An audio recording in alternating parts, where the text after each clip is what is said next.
आप लोगों का अगला जन्म क्या होगा और पिछले जन्म में आप लोग क्या थे, ध्यान से सुनिएगा। जब आदमी मरता है तो मरने के बाद उसके साथ क्या होता है, ये कितने लोग जानना चाहते हैं? सबकी इच्छा है?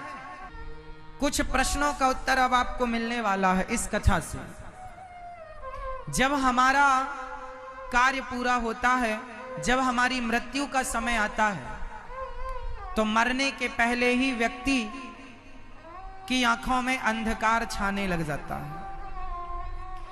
यमदूत लेने के लिए आते हैं और यमदूत हमें पकड़कर मतलब किसे पकड़कर ले जाते हैं?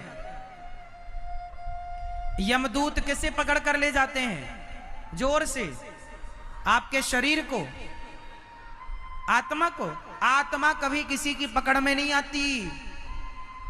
आत्मा को यमदूत क्या पकड़ेंगे? तो आपको पकड़ता कौन है? आपका एक शरीर चिता में जल जाता है और यमदूत जिस शरीर को पकड़कर ले जाते हैं उस शरीर को कहते हैं सूक्ष्म शरीर। वही शरीर स्वर्ग और नरक में सुख और दुख भोगता है। आप लोगों के पास दो शरीर हैं, वैसे तो तीन है, कारण शरीर भी है, पर मैं अभी आपको समझाने के लिए दो शरीर की बात करूंगा। एक शरीर है ये जो आपके सामने है, जो चिता में जल जाता है। अच्छा, आप लोगों ने सपना कितने लोगों ने देखा? कभी ना कभी कोई ना कोई सपना तो देखा होगा। किस किस ने देखा है? सबने देखा। तो बताओ, जब आप सपना देख रहे थे तो आप तो अपने घर में बिस्तर पर सो रहे थे, फिर सपना देखने के लिए आप हरिद्वार चले गए। आप कह रहे हैं मैं हरिद्वार चली गई आज सपने में, मैं वृंदावन चला गया सपने में। तो आप तो घर पर सो रहे थे, अपने घर में खिड़की दरवाजा बंद करके। फिर ये हरिद्वार और वृंदावन और जगन्नाथ जी कौन चला गया?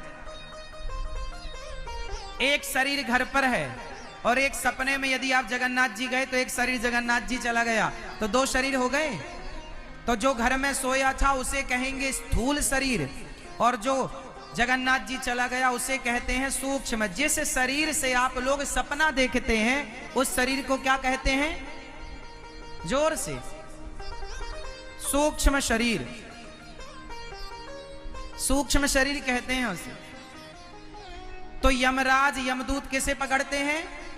उस सूक्ष्म शरीर को पकड़ते हैं। आत्मा इस शरीर से निकलकर उस सूक्ष्म शरीर में प्रवेश कर जाती है और सूक्ष्म शरीर को यमदूत पकड़कर यमपुरी ले जाते हैं। कहां ले जाते हैं? जोर से।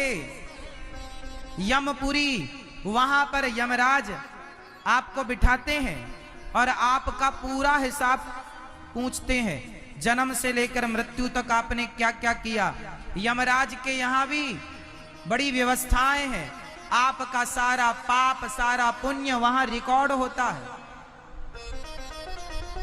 और यमराज जी उस पाप और पुण्य को अलग अलग करते हैं कि आपका पाप ये रहा, आपका पुण्य ये रहा। अच्छा बताओ, जब आपके पाप और पुण्य का हिसाब होगा तो आपका ज्यादा क्या निकलेगा, पाप या पुण्य? जोर से। जोर से मेरी मां।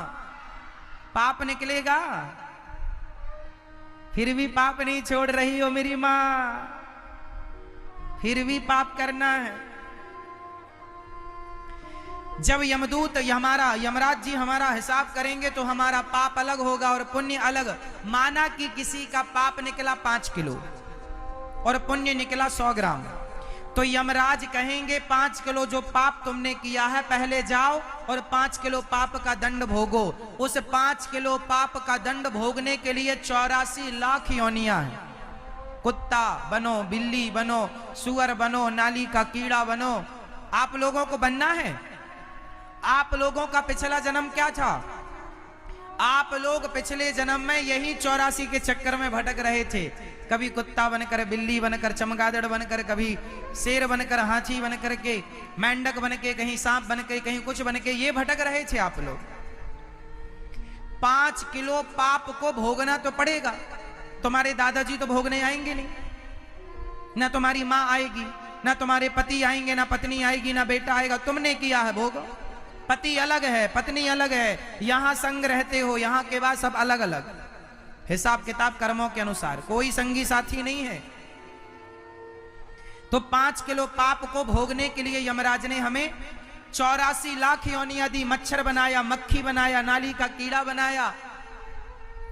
भोगते हुए हम 5 किलो पाप जब गए, यमराज ने कहा तुम्हारे 5 किलो पाप खत्म हो गए, जरा सा पाप